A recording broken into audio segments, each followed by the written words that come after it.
Hey guys, I'm Jackie Brubaker, host of the Love You Even More podcast. I'm an author, speaker, two-time Emmy Award winner, and entrepreneur. I'm a Jackie of all trades and a master of some. Each week, I bring on people from all walks of life to talk to them about their inspiring stories in the fields of self-development, relationships, business, and how you can love yourself even more. For more about me and the podcast, visit us at loveyouevenmore.com. Hey guys, and welcome to another episode of the Love You Even More podcast. It is Valentine's Day. I mean, we have a lot of feelings about this day, don't we? As a country, as a society, as a world. There's a lot of feelings about, is this an actual holiday? Is this a Hallmark holiday? Should I be expecting the sun, the moon, and the stars? Or should I just be eating a pint of ice cream, watching rom-coms, which the latter sounds fantastic to me. But I wanted to come on and talk about not so much about the holiday of Valentine's Day, but about self-love on a holiday such as Valentine's Day. So just to start off with talking about self-love is not something that just you have and then you're like, I have self-love and I feel amazing. Nothing will ever shake me. I am just perfectly whole for the rest of my life. That's really just not how self-love works, at least in my opinion, in my experience. Self-love is something that is worked on constantly every day because it is a relationship with yourself. And as you might have heard, that we have to work on relationships every day, even with ourselves, especially with ourselves, because no successful romantic relationship can be built off of one person having self-love for themselves and the other person not having self-love for themselves.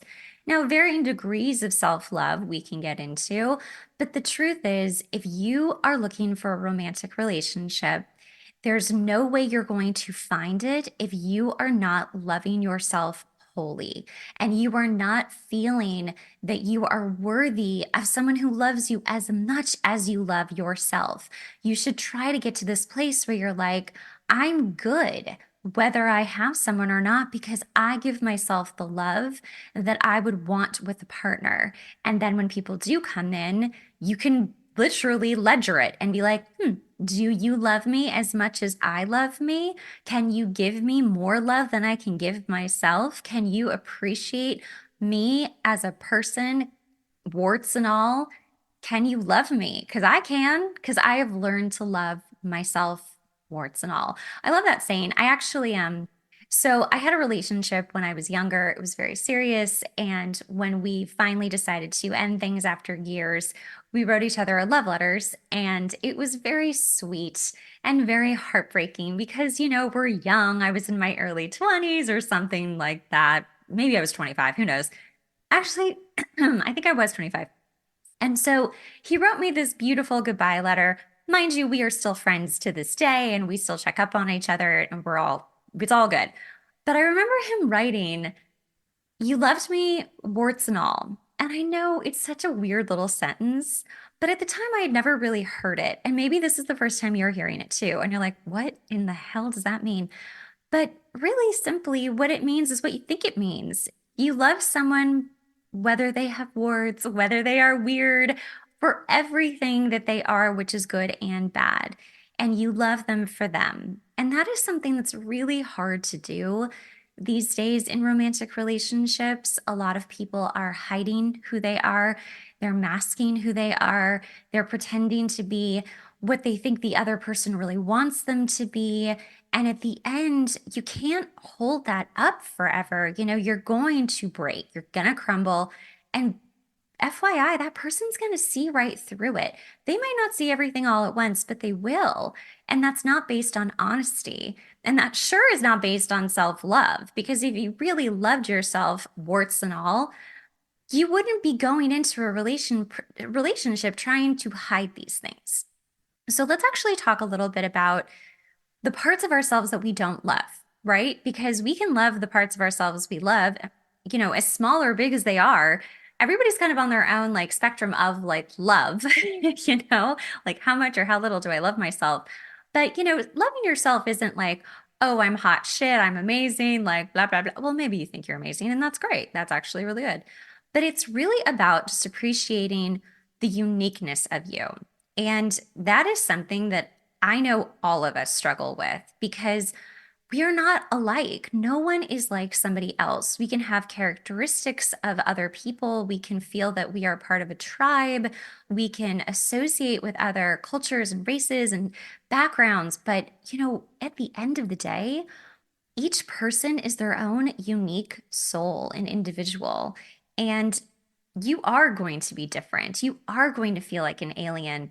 Um, I just recently came home from my residency for grad school. For those of you who do not know or are new to the podcast, I'm a marriage and family therapist and I'm in great grad school.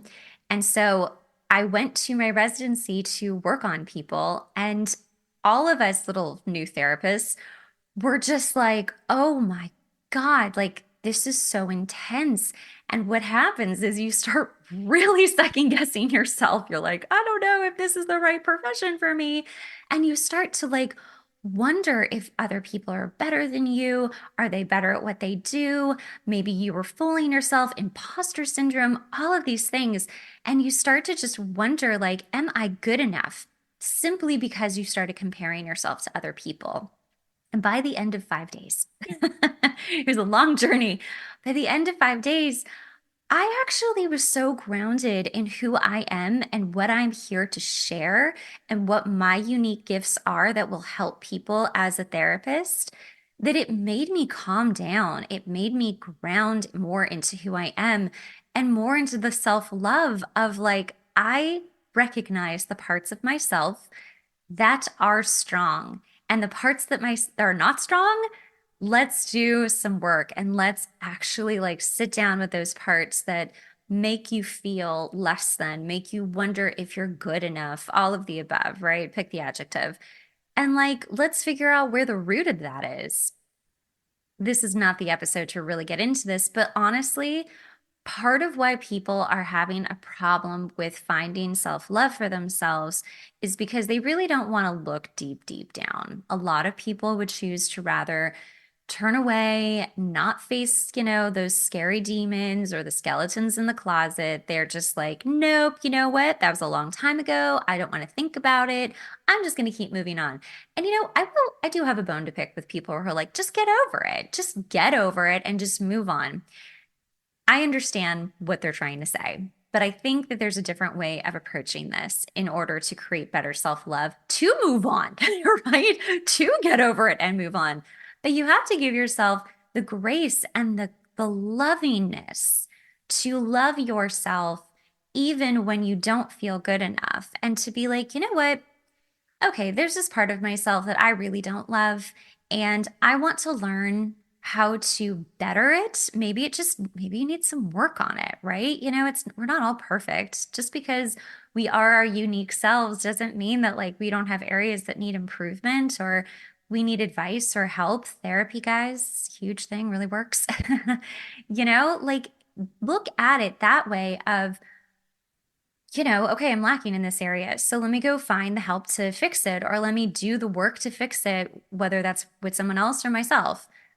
Please don't use your partner, by the way, FYI, as your help. You need to do this alone. You need to do this with a therapist. You need to like work on yourself. Your partner is not there to be your therapist. Your partner is not there to be your cheerleader 24/7. And I don't even care which kind of partner we're talking about, whether it's romantic, familial, like friend, whatever, partners in whatever context it is are there to support to an extent, but you have to do the work on your own. You have to walk through the fire to get to the other side and burn up like the phoenix, right? To begin anew, to have learned the lessons, to get down to the root of it that is hard, that is ugly, that is wounded, really wounded to grow. So, when we have those parts of ourselves, seriously, I would love to. This is a great exercise. Try this out. Journaling. So simple, practically free. You just need a pen or a pencil and a piece of paper. It could be a napkin, guys. Like you could be at a restaurant with a paper napkin, whatever. I want you to be like, okay, I'm feeling not so great about myself right now. I want you to identify what it is. And then I want you to write it down. And I want you to then underneath say why. Fun, right? Sounds really fun. Welcome to Valentine's Day. I want you to write down why. And then I want you to, after that, it's sort of well, it's like a genogram, but more so like a family tree. So the top of the tree is the aspect that you don't like about yourself. And then the next things that come off are why. And then the next branches are how did those things come about? What circumstances created those insecurities in myself? What family members? What friendships? What job situations? What is it that is creating those things? And that's your root. Like, if there's more after that, please keep digging. But typically, that's kind of like where it stems from. And then, if you want to dig a little bit deeper, how does that affect me? Like, and it brings you right back to the top, right? So you get right back to, well, it affects me and I feel super insecure or whatever the thing is. So try making your little genogram slash family tree of the insecurity of the thing you don't love about yourself so that you can really start seeing where it came from. And this is turning into like a whole episode about like wounding, but honestly, there you have to heal the wounds in order to have that abundance of self-love so that when things do pop up, you're able to handle them. You're able to be like, you know what? That person said something about me and I don't feel good about it. Let me investigate why I don't feel good about it. Is it because A, they're wrong, or B, maybe they're right and I don't like that? Let me figure out which one it is and start digging. But like the truth is, when you really love yourself, if someone says something to you that you know is wrong, you know it deep down. You're like, that's not true at all. That's self love. That is what self love looks like. That is when you were like, you know what? You have issues, person saying mean things to me. That's your stuff, not mine. That's yours.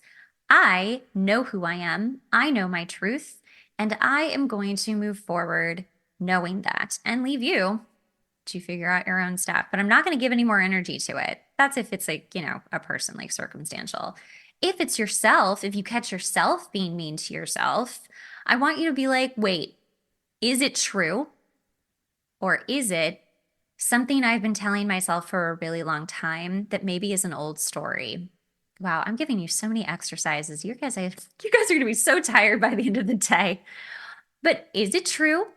Or is it an old story that I tell myself? A lot of times we get wrapped up in these old stories of shit that happened to us 100 years ago, and we hold it like a badge of honor. And it creates this wound that never really heals. And that's not what we're looking for. We are looking to like get over it and move on, right? We are looking to be our happiest, healthiest, most loving selves. So this is how you do it. This is how you get to that self-love. Self-love, not to be confused with self-care. Self-love is about truly loving yourself, warts and all. And self-care is about the bubble baths, which are equally as wonderful. I mean, don't get me wrong. I love a great shower or a bubble bath or floating in a very clear ocean in the middle of nowhere. Seriously, just put me in water. I'm really happy. But that is self-care, not self-love. You can't be loving yourself by giving yourself self-care, but actually loving yourself is being like, you know what? I love me because I do stick out. I love me because I am unique.